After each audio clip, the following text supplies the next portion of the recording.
Salut à toi mec, j'espère que tu vas bien et que tes glycémies sont bonnes. Surtout, j'ai envie de te donner un conseil très simple là, pour toi en tant que diabétique.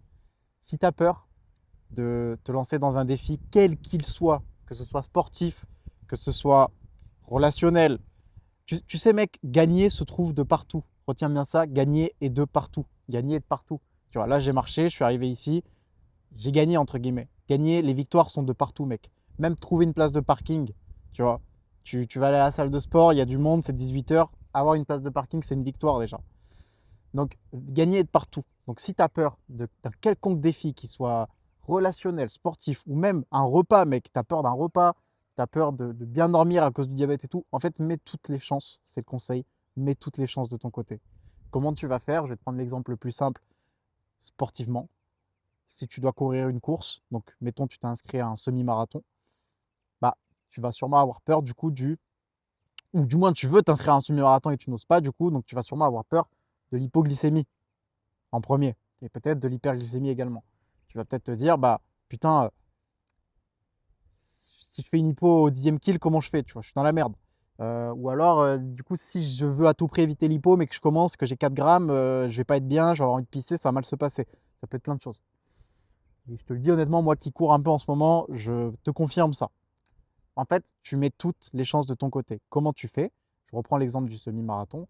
Bah, en fait, tu t'entraînes en fait, à faire des distances aussi longues. Tu t'entraînes tous les dimanches. Si tu as un programme et que tu t'entraînes pas comme un con, tu auras un programme, tu vas avoir des sorties longues, peut-être tous les dimanches. Et bah, toutes ces sorties longues, tu t'entraînes et tu t'assures de pouvoir agir en cas de problème. Donc, mettons, par exemple, je sais pas, mettons ton semi, c'est le 30e du mois, tu vois. Et bah, le premier, tu vas aller faire ta sortie longue et tu vas prendre du sucre sur toi, peut-être même ton insuline, hein, n'hésite pas, on s'en bat les couilles, mec. S'il faut que tu te charges en termes de poids. Tu prends tout ce qu'il faut sur toi et tu fais le test. Tu cours pas le semi, mais tu cours ta sortie longue, mettons 10 km, et tu vois comment tu réagis. Et si à la fin des 10 km, bah, tu n'es ni en hypo, mais la glycémie ça va, bah voilà, bah, la prochaine fois, étape suivante, ce que tu fais, la prochaine sortie longue, c'est tu agis, tu dis ok, je vais aller un peu plus loin, je vais peut-être faire genre 15 bornes, et je vais essayer, je vais tenter des stratégies, je vais essayer des choses, et je vais par exemple me resucrer au 8e kilomètre, tu vois, pour voir un peu comment ça agit. Donc je vais partir moins élevé, je vais essayer de partir, genre, je sais pas, à 2. Et quand je vais commencer à descendre vers le 8e kill, je vais commencer à me resucrer. Je prends une boisson sucrée ou un truc comme ça. On s'en fout en fait, tu vois. Juste, fais des tests. Tu fais des tests comme ça, tu vois comment tu réagis. Et c'est comme ça que tu vas mettre toutes les chances de ton côté. Moi, je vais t'expliquer un peu ce que j'ai fait pour le semi-Nice. Là, j'ai couru le semi-Nice il y a maintenant 2 semaines, ça va faire 2 semaines là. Et comment j'ai fait? Bah, du coup, je m'étais entraîné pendant mes entraînements. Pour le diabète, je parle, je m'étais entraîné pour le diabète pendant mes entraînements.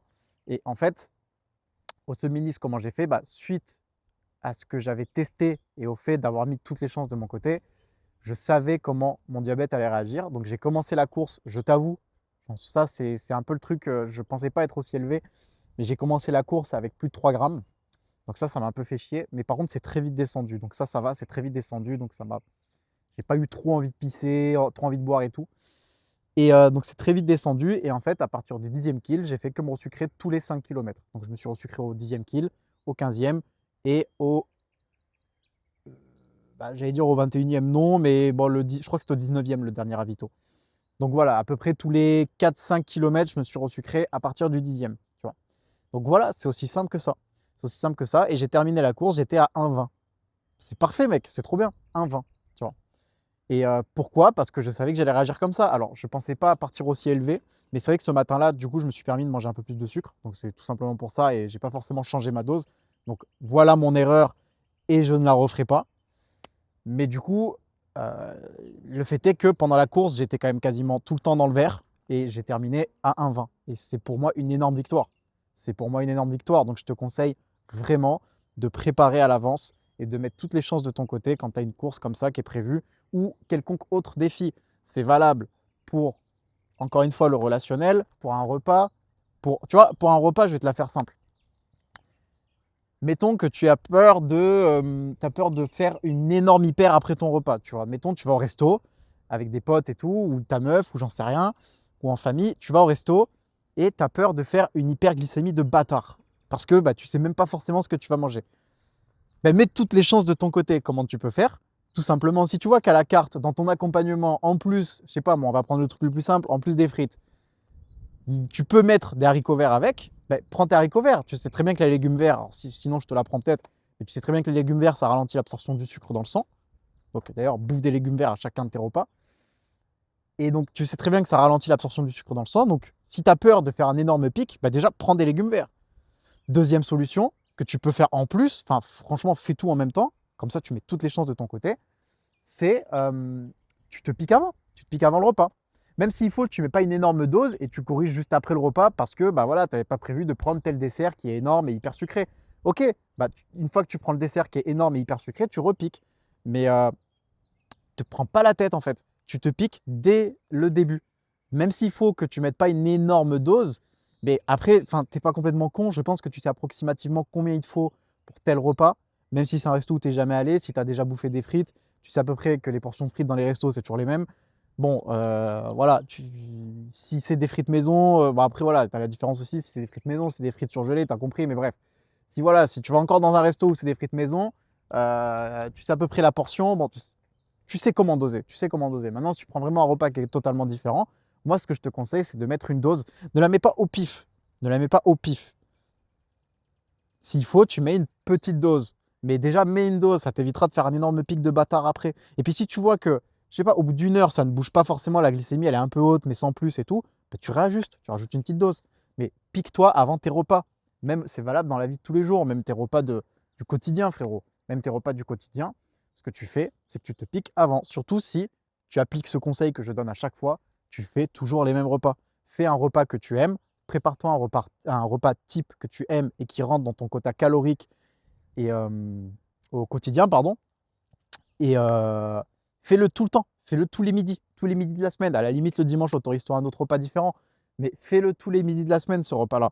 Fais-le tous les midis. Ou du moins, peut-être que tu peux bouffer plusieurs repas différents. C'est aussi un conseil que je te donne et que je t'avais déjà donné, mais tu peux faire plusieurs repas différents, mais que tu connais. Par exemple, tous les jours, tu choisis un repas différent, mais par exemple, ce repas-là, tous les mardis, tu le fais. Tous les mercredis, tu fais cet autre repas, et ainsi de suite. Tu vois. Donc, par exemple, tu sais combien tu dois doser si tu prends telle quantité de purée, si tu prends telle quantité de riz, telle quantité de pâtes, etc. Tu vois. Donc, voilà, fais toujours les mêmes repas. Et si, en plus, tu fais toujours les mêmes repas, pique-toi avant, mec. Fais ta dose avant. Fais ta dose avant. Il y a très peu de chances que tu fasses un pic de bâtard. Tu vois. Et c'est pareil pour tout. C'est pareil pour tout. C'est aussi simple que ça. Si demain, tu as un rencard avec une fille, que tu sais que tu vas être stressé, que tu vas avoir la boule au ventre, que tu vas te chier dessus, hein, voilà, faut dire les termes, mon gars, que tu vas te chier dessus, pareil, à la limite, avant de la voir, fais une petite dose. Si vraiment ça te met dans l'embarras au premier date de te piquer devant elle, tu fais une petite dose en amont parce que tu sais que tu vas être stressé et que ça va potentiellement faire monter ta glycémie. Si tu te connais et que tu sais que quand tu stresses, ta glycémie elle monte, je ne vois pas pourquoi là, elle ne montrait pas à cette occasion-là. Donc tu te piques avant, tu te fais une petite dose et ainsi de suite. Tu vois, c'est valable pour tout. Donc voilà, c'est un petit conseil, mec, que je te donne. Mets toutes les chances de ton côté. Pareil pour la nuit, c'est vrai que j'en ai pas parlé, mais je te l'ai cité au début de la vidéo. La nuit, c'est pareil. Ça, c'est un truc, moi, ce que je te conseille, c'est de manger régulièrement la même chose le soir. Comme ça, tu ne te prends pas la tête sur les doses. Si vraiment tu te piques, la lente, tu mets toujours la même dose, tu trouves une dose, tu fais des tests, tant pis, il y a des nuits qui vont y passer si là tu es dans un. Si actuellement tu te trouves dans une situation où c'est vraiment le bordel sur tes glycémies, tant pis mec, fais des tests, ça va peut-être se passer pendant quelques jours, ça va être compliqué, mais fais des tests et trouve cette putain de dose de lente qui va te permettre de passer les meilleures nuits du monde juste après pendant des jours et des jours si tu ne prends pas de poids et que tu ne changes pas tes repas tout le temps. Et voilà, pareil, tu adaptes la dose de la rouge, de la rapide. Tu adaptes la dose de la rapide. Et ok, tu vas sûrement avoir des nuits, là, dans un premier temps, qui vont être chiantes. Mais après, je te jure, mec, il n'y a pas de raison. Sauf si tu fais le con qu'à minuit et demi, avant de dormir, tu t'envoies un repas, tu vois. Mais il n'y a pas de raison, mec. Il n'y a pas de raison. Donc, mets toutes les chances de ton côté. C'est vraiment ça, la finalité de cette vidéo, mon gars. Mets toutes les putains de chances de ton côté. Voilà. Tu mets toutes les chances de ton côté. Et tu peux les trouver, là je t'en ai cité quelques-unes pour quelques occasions, tu peux les trouver également de ton côté, mec. Pose-toi avec toi-même, regarde-toi dans le miroir, regarde ton diabète dans le miroir et demande-lui qu'est-ce que je peux faire pour que ça aille. Voilà, pour que ça aille entre nous, votre relation elle doit être parfaite, mon gars. Voilà, c'est tout. Allez, ciao, mec.